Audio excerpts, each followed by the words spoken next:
My name is Claire Mitchell, and I haven't seen my family in 5 years. From the outside, my life looks perfect. A glass office overlooking downtown Chicago, a calendar filled with meetings that start on time, and the kind of silence that money can buy. But every now and then, when the light hits my desk just right, I catch the reflection of something else, the woman I used to be, exhausted, desperate, and waiting for people who never came. This morning started like any other. I poured my coffee into a porcelain mug, the one with the tiny crack I never bothered to replace, and opened my laptop. My phone buzzed on the table, a message lighting up the screen. "Hey, Claire, it's Mom." I froze. Just those two words, and my heart stuttered. I hadn't heard her voice since the night I collapsed in that hospital room. Tubes in my arm, the steady beep of a heart monitor keeping rhythm with my disappointment. No one had come. Not my mother, not my sister, not anyone. Now, years later, I was the picture of control, silk blouse, heels clicking against marble, a woman who'd rebuilt herself from the ashes. But as I stared at that message, my fingers trembled. The past wasn't dead. It was just waiting, quietly, patiently, for me to answer. 5 years ago, I was 28 and running on caffeine, guilt, and obligation. My family had always leaned on me, the responsible one, the fixer. When my dad lost his job, I covered his rent. When my sister's marriage fell apart, I watched her kids while she found herself. My mother called me her rock, but she never noticed how the weight was crushing me. I worked 60-hour weeks at a marketing firm, barely sleeping, barely eating. Every time I tried to slow down, the phone would ring, another crisis, another favor. "You're the strong one, Claire," they'd say, like it was a compliment. But strength without rest isn't strength. It's self-destruction with good PR. The night it happened, I remember standing in my kitchen, staring at a sink full of dishes. My hands were shaking so badly, I could barely hold a glass. My chest felt tight, the room tilting just enough to make me stumble. Then everything went black. When I woke up, I was in a hospital bed, pale walls, the smell of antiseptic, a nurse adjusting my fore. My body had finally done what my mind wouldn't. It stopped. The doctor said I was suffering from severe exhaustion and dehydration. For 2 days, I lay there, expecting my phone to ring, expecting someone to walk through that door. But it stayed silent. Not a single call, not a single visit. I kept telling myself they didn't know, that maybe they were busy. But deep down, I knew, if the roles were reversed, I'd have been there in a heartbeat. On the third night, an older nurse named Evelyn sat beside me. She looked at me with kind, knowing eyes and said softly, "Honey, sometimes the people you die for won't even show up when you're dying."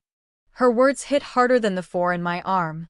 Before she left, she slipped a small silver bracelet onto my wrist, a simple band engraved with 2 words, "Rest Warrior." When I finally walked out of that hospital, I made myself a promise. I would never again beg for love that hurts to hold. Leaving the hospital felt like stepping out of a fog. The world outside looked the same.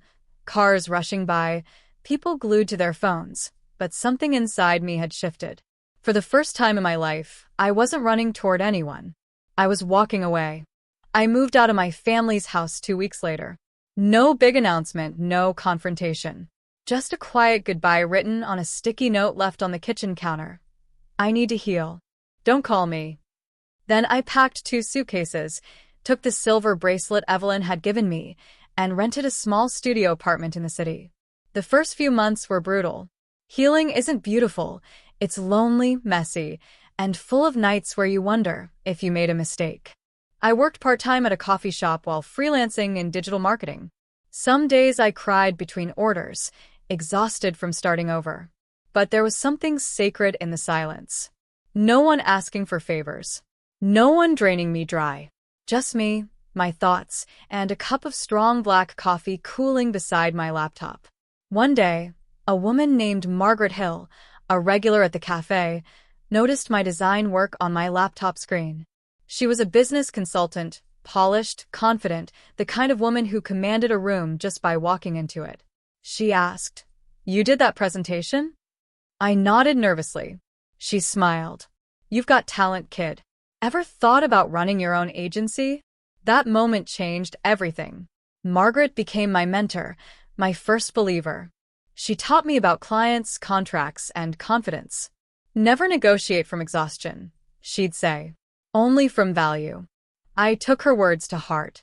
I poured every ounce of my energy into building something of my own, CM Creative Studio. My first client paid me $200 for a branding project. It felt like $1 million. The second month, I made enough to cover rent. By the end of the year, I had 5 steady clients and a quiet sense of pride I'd never known before. My family, of course, had no idea. I kept my social media minimal, a few photos of sunsets, coffee cups, nothing personal. When Mom called once just to check in, I told her I was doing fine, working somewhere small. I couldn't bear to hear her proud tone if she thought I was struggling. I wanted my success to be mine, untouched by their pity or approval. There were setbacks, sure. Times I almost gave up, times I cried into my pillow, times I missed having someone to say, "I'm proud of you." But then I'd glance at my wrist, at the engraved words "Rest," "Warrior," and remember why I started. By year 3, I had an office, a small team, and clients across the country. People called me Ms. Mitchell now, not the dependable daughter. And for once, that title didn't feel heavy. It felt earned. Still, sometimes at night, lying in bed under the hum of the city lights, I'd think about that empty hospital room and the people who never came. It happened on a Thursday morning, the kind of morning that smells like rain and ambition. I was sitting in my office, reviewing a campaign pitch for a luxury brand, when my assistant knocked softly on the glass door. "Ms. Mitchell," she said, her voice cautious. "There's a group of people here asking for you. They said they're your family." I felt the air shift around me. My chest tightened, but my voice stayed calm. "Send them in." The door opened, and in walked the ghosts I'd buried. My mother, my sister, and my father. They looked smaller than I remembered. Maybe it was time. Maybe it was me. Mom's voice trembled. "Claire, you look incredible." I smiled politely. "I've been well." They glanced around the office. The minimalist decor, the framed award on the wall, the glass shelves lined with art books. My company's name, CM Creative Studio, gleamed in brushed gold behind me. My sister, Jenna, was the first to speak. "Wow. "This is all yours." "Yes," I said, leaning back in my chair. "Every inch of it." My father, usually stoic, looked at the floor. "We didn't realize how successful you'd become." Of course they didn't. They hadn't been around to see the nights I worked until sunrise, the tears I shed over unpaid invoices, the silent victories no one clapped for. Mom cleared her throat. "We came because your aunt passed away. The family's been gathering, and I thought maybe it's time we reconnect." Reconnecting. The word hung in the air like perfume gone sour. I studied their faces, waiting to feel anger or sadness. But all I felt was distance, clean, sharp, liberating distance. I gestured toward the sitting area. "Please have a seat." They perched awkwardly on the leather sofa while I poured coffee into crystal cups. It was almost poetic, me serving them, but on my terms.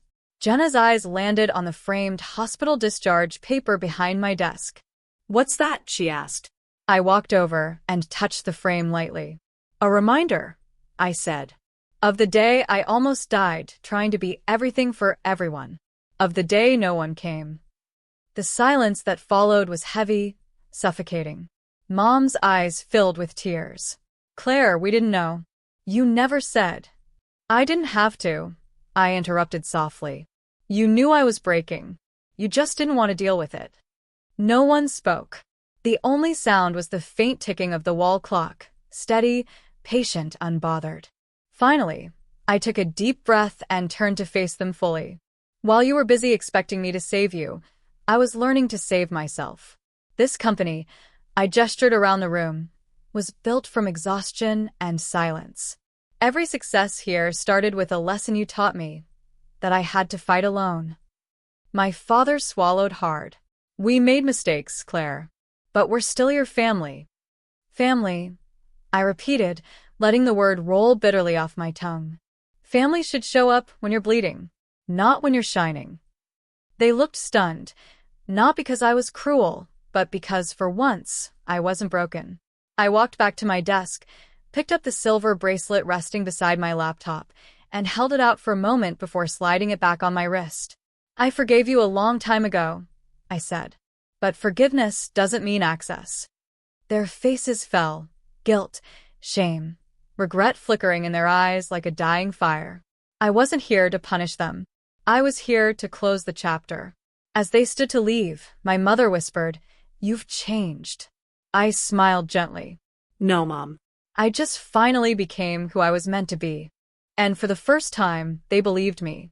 The next morning, I found myself staring out the window of my penthouse apartment, the same skyline I once dreamed of while lying in that hospital bed. My phone buzzed again, this time with a string of messages from my mother. Apologies. Promises. Nostalgia wrapped in guilt. For years, I would have melted at the first "I'm sorry." But not anymore. Healing had taught me something vital. Love without accountability is just manipulation in softer packaging. I agreed to meet them one last time, at a quiet cafe near the river. The same one where I used to bring my laptop, when I could barely afford a sandwich. This time, I arrived in a tailored blazer, confident, grounded. They were already seated, fidgeting like kids about to confess. Mom started. "We just want a second chance." I stirred my coffee slowly. A second chance requires change. Can you do that? They nodded eagerly, but I wasn't finished. "Here's what that means," I said, leaning forward. "No guilt calls. No using me as a financial backup plan. No emotional blackmail when I say no. If we're rebuilding, it has to be on honesty, respect, and boundaries." Jenna's voice wavered. "And if we mess up?" I smiled faintly. "Then I walk away again. But this time you'll know why." I wasn't being cruel. I was giving them a map to something real, the same kind of love I'd learned to give myself. My father cleared his throat. "We'll do better, Claire. I swear." "I hope so," I said. "But I won't carry you anymore. I built this piece from the ruins you left me in, and I'll protect it with everything I have." There was silence, not the sharp, awkward kind, but a stillness that felt almost sacred. They understood now.